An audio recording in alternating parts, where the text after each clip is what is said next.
dalam memasak mie instan? Bumbunya air. Apa? Merebusnya, meraciknya, ada yang bilang toppingnya. Oke, bagus semua ya. Nah, bagaimana caranya? Oke, banyak ya. Yang penting jangan dimakan dulu ya, tapi dimasak dulu. Nah, di sini kita akan mengenal lebih jauh yang namanya berpikir komputasional ya. Berpikir komputasional adalah memecah masalah yang besar menjadi bagian-bagian kecil yang lebih mudah diatur, lalu mencari tahu pola-pola yang ada, membuat langkah-langkah penyelesaiannya, serta merancang cara supaya bisa otomatis atau berulang. Seperti itu ya. Nah, itu namanya berpikir komputasional. Nah, mari kita terapkan berpikir komputasional ini ketika memasak Indomie ya, atau mie instan.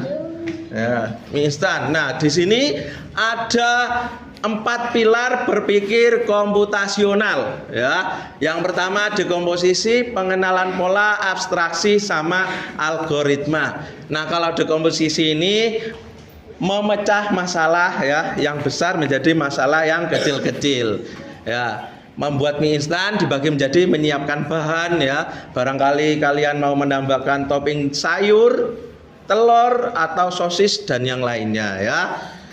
Terus kemudian merebusnya bagaimana ya, ada yang ditunggu panas dulu, ada yang 1 menit, ada yang 2 menit, ada yang mintanya setengah mateng kadang ya, ada yang pengennya mateng banget seperti itu ya. Kemudian plating ini apa? Menghiasnya ya, meniriskan. Ada yang langsung dimakan atau dihias dulu kalian? Kalau buatnya dihias dulu. Nah, pengenalan pola. Kalau pola ini ya, pola ini biasanya kebiasaan kalian ketika memasak Indomie itu atau mie instan itu seperti apa ya. Misalkan masaknya 2 menit, besoknya juga kalian akan mengikuti pola yang sama, masaknya 2 menit seperti itu. Kadang kalau beda sedikit kan rasanya tidak enak. Nah, itu mengenalan pola. Kemudian abstraksi, menyederhanakan ini atau abstraksi, kalian fokus yang paling penting dulu. Apa yang paling penting? Air. Ada yang bilang airnya, panas airnya, seperti itu ya. Kemudian algoritma, langkah-langkahnya bagaimana? Langkah-langkahnya dalam membuat mie instan, merebus air, kemudian membuat topping. Ada yang menyiapkan bahan, kemudian setelah itu mie-nya dimasukkan, kemudian siapa kan? Merebusnya. Ditiriskan, terus ditaburi toppingnya sama bumbu, gitu ya.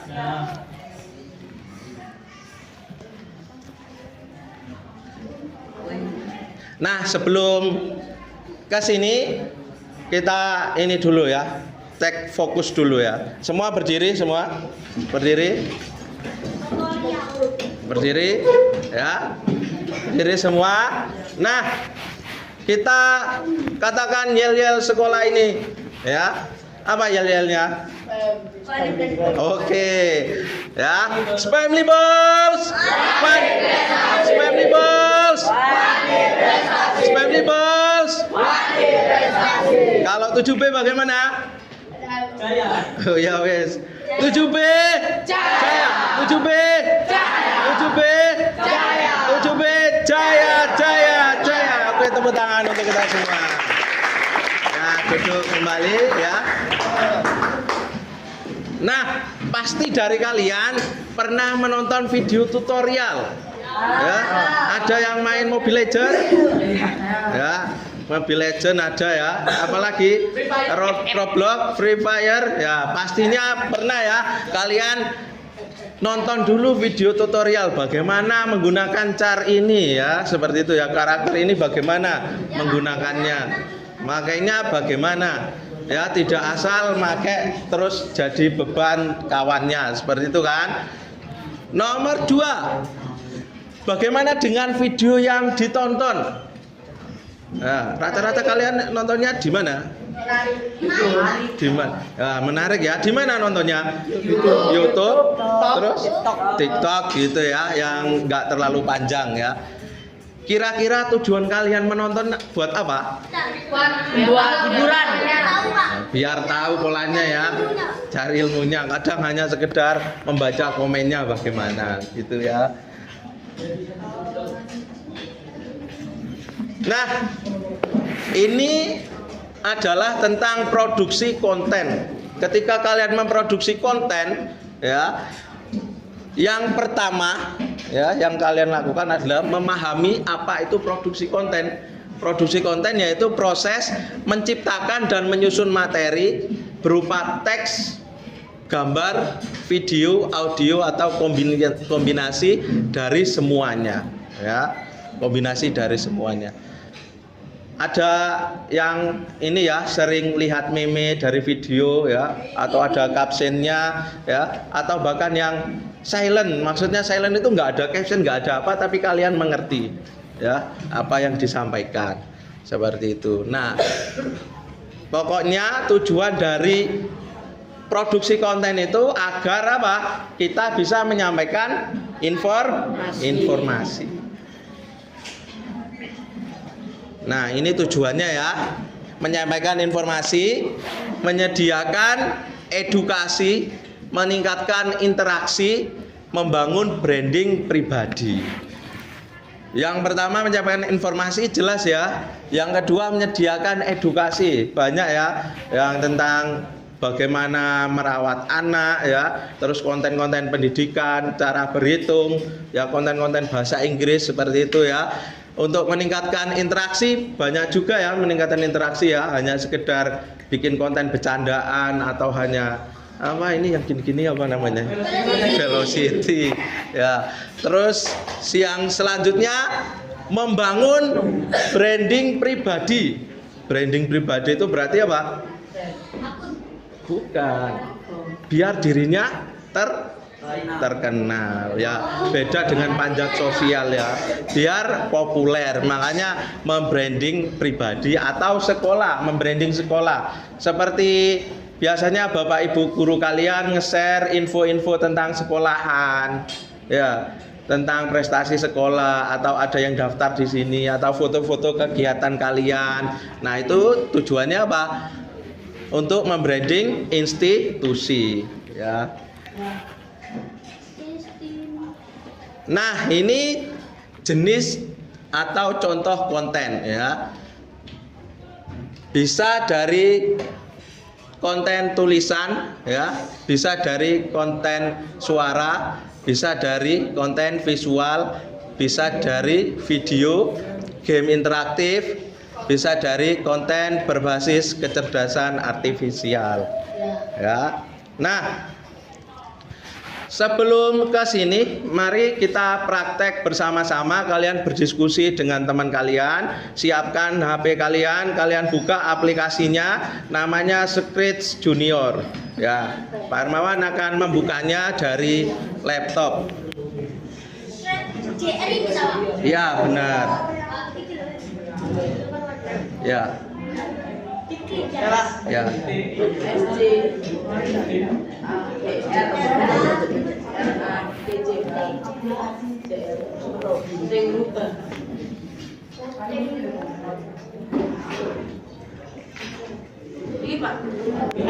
Oke, dibuka ya, langsung dibuka. Yang gambar rumah yang dibuka. Ya. Ya. Ya.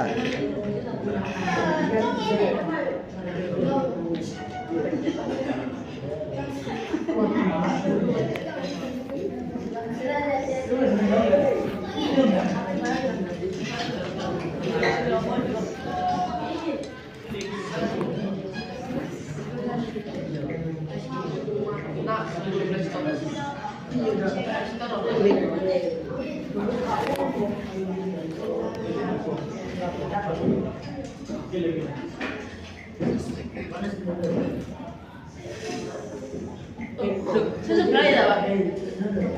Oh, enggak usah, enggak usah.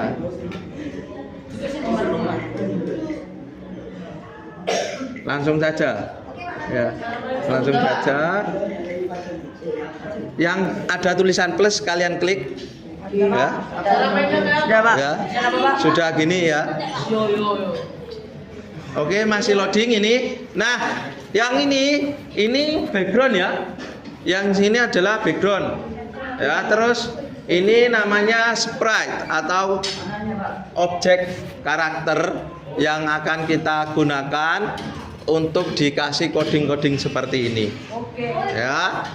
Nah, pertama ya, cara menghapus kalian bisa menekan lama di karakternya itu. Kalau kalian tidak suka kucing, kalian tekan lama, kemudian di S tekan silang ya. Kalau nggak suka kucing.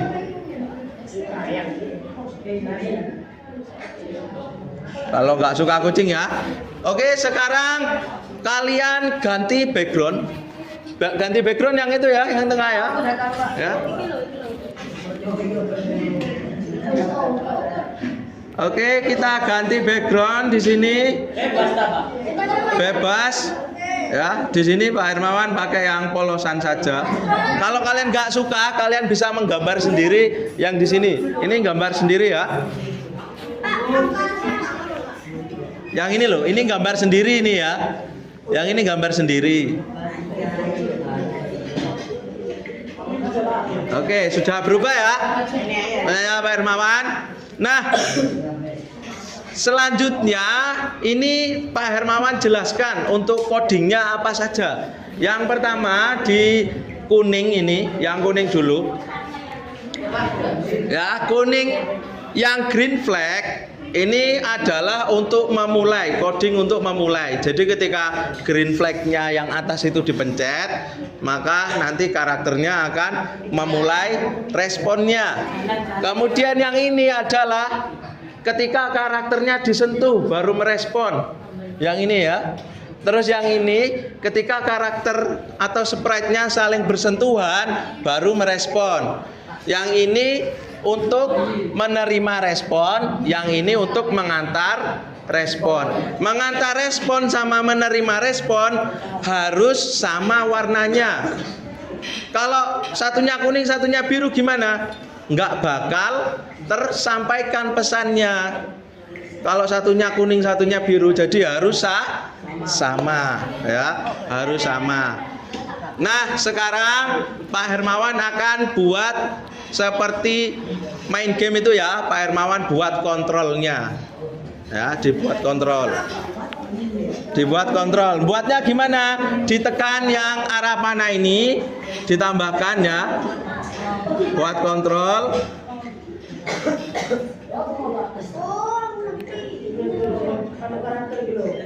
Dikasih gini ya.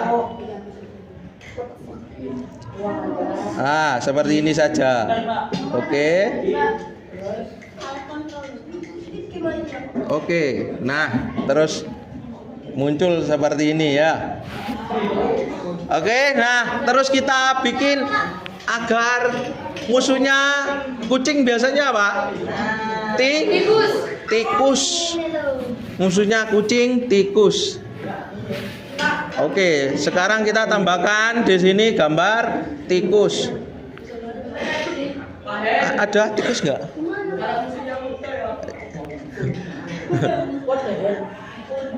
Mana tikus di sini? Oh, kok nggak ada tikus? Oh, nggak ada tikus ya? Nggak ada tikus. Oh, pakai anu aja ya, pakai ayam. Pakai ayam aja. Oke. Nah, sekarang ayamnya kita buat jalan. Ayamnya kita buat jalan. Bagaimana? Kita pasang green flag. ya di ayamnya. Kemudian ayamnya kita buat jalannya ke kiri ya. Ke kiri pakai ini. Untuk angkanya ini bisa kalian ganti ya. Kalau 1 nanti lambat jalannya. Kita buat standar aja 3 ya. Kemudian dikasih tanda yang seperti ini. Kita coba ya, kita coba ditekan green flag, ayamnya akan jalan. Nah, jalan ya. Oke, jalan terus ya ayamnya ya. Oke, nah sekarang kita akan mengcoding yang karakter ini, joystick ini ya, yang ini kita kasih orang yang menyentuh, karena kita kan harus nyentuh itu ya. Dikasih orang yang menyentuh, kemudian dikasih pesan. Nah, kalau kita pesannya kuning, nanti kucingnya harus kuning juga. Ya, habis ini kita ke kucing. Kucingnya dikasih pesan terbuka. Nah, untuk biar kena ayam, maka dengan melompat. Kita coba dulu kalau 2 gimana? Oh, ternyata terlalu pendek. Kita coba 6. 6 nyampe enggak? Oh, nyampe. Oke. Nah, kemudian kita coba ya. Set, ayamnya jalan ya. Kita coba tangkap. Oh, kena ya. Nah, makanya kita respon. Kita bikin respon di ayamnya. Ketika kena, maka di sini ayam kita kasih orang yang menyentuh gini ya. Dat. Kemudian dikasih yang ungu bubble. Terus dikasih bentar. Habis ini tak jelaskan ulang. Halo kucing gitu ya.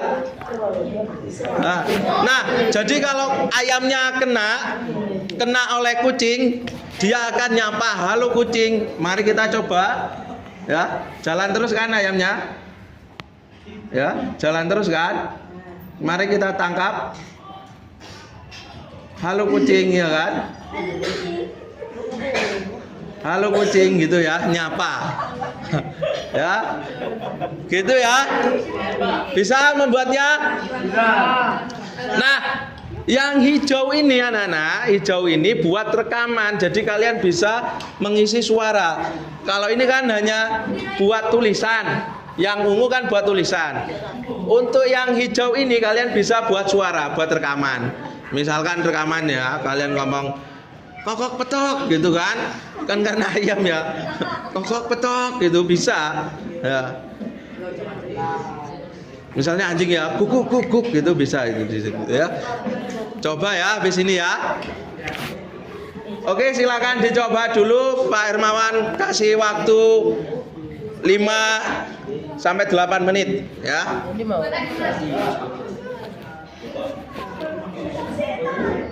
Bisa dengan suara, bisa dengan tulisan. Suara pakai yang ini ya. Dikasih ini dulu biar ngerespon.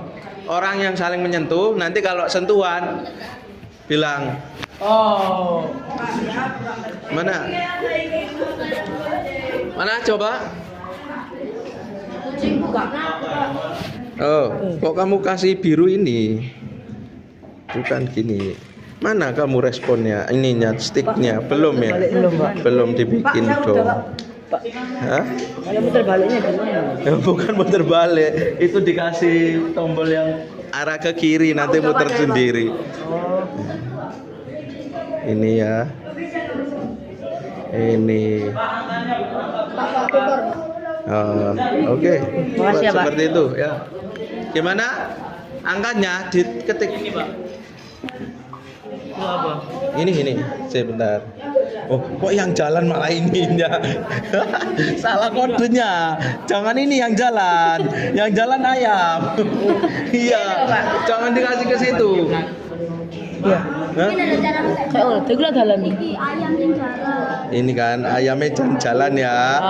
Jangan dikasih ini green flag. Terus ininya jangan banyak-banyak 3, terus dikasih pengulangan gini. Iya. Ini loh, sudah ada ya. Kalian contoh ayamnya kayak gini, terus yang ini kalian pakai suara saja. Yang hijau ya. diganti yang hijau ini. Ya.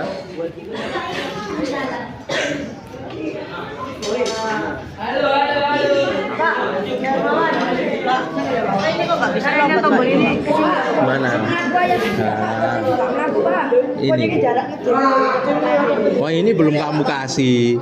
Kasih ini. Ya, terus ini. Pak, gini Pak. Baru bisa. Oh, kok ngeresponnya ini? Enggak, meresponnya itu yang lompat. Lompatnya dibuat 6. Pak, cara merespon Pak. Nah, coba ya. Nah. Pak, ini Pak. Iya. Ini Pak ya. Hah? Ini loh, lihat ini, lihat temenmu. Pak.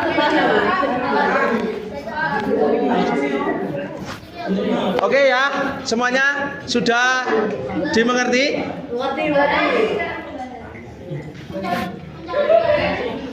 Oke, saya lihat sudah banyak yang bisa ya. Oke, sekarang kita coba di sini pakai yang ini ya. Kita rekaman dulu. Ya, kita rekaman dulu ya. Lihat di sini. Kokok kokok petok. Kokok. Kokok. Kokok petok.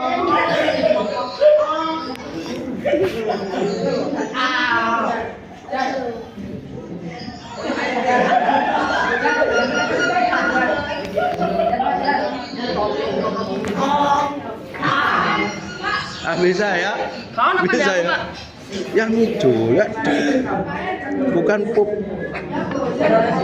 Loh, kok nggak ada? Belum kamu izinkan berarti tadi pengaturannya. Kan harus diizinkan. Gimana cara mulainya? Rekaman ini. Ya. Pak, ini kok nggak bisa Pak? Joysticknya ini. Joysticknya, loh, kok bareng? Kamu bikinnya bareng soalnya. Jangan bareng bikinnya.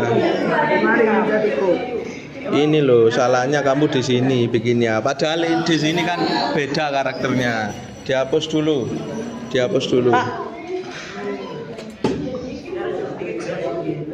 Dihapus dulu. Bikinnya beda, ya. Habis ngerekam suara kok ditaruh suaranya. Kan sudah. Iya. Oke, semuanya sudah ya. Oke, mari kita tepuk tangan.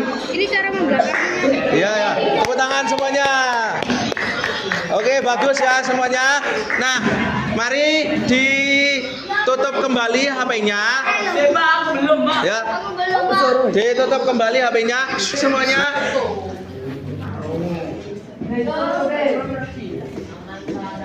Nah, ini nanti kalian di rumah kalau mau mencoba lagi kalian bisa bikin permainan yang lebih seru ya, animasi yang lebih seru, cerita yang seperti ini ya. Nah, di pertemuan selanjutnya kita nanti akan membahas tentang yang scratch ini untuk anak-anak yang remaja. Ini kan untuk anak-anak ini kecil ya, untuk yang junior. Nah, nanti yang remaja bakal lebih bagus animasinya, karakternya bakal lebih banyak dan backgroundnya bisa lebih banyak. Kalau ini maksimal 4, kalau yang nggak ada juniornya itu banyak.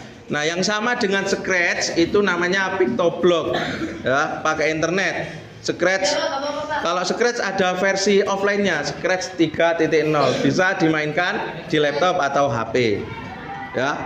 Nah, nanti kita ini ya belajar itu. Oke, mari kita refleksi ya. Refleksi untuk pertemuan kali ini ya. Nah, sekarang Pak Hermawan ingin tanya 4 pilar berpikir komputasional. Ada yang masih ingat? 4 pilar berpikir komputasional. Yang pertama Pak? Ada yang masih ingat?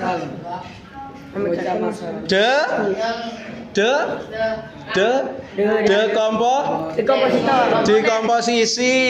Terus kedua apa? Abstraksi. Terus ketiga? Pengenalan Pengenalan pola. Yang terakhir apa? Algoritma. Bagus ya. Semoga pembelajaran kali ini bermanfaat ya. Mari kita akhiri dengan bacaan hamdalah bersama-sama. Alhamdulillahirabbil alamin.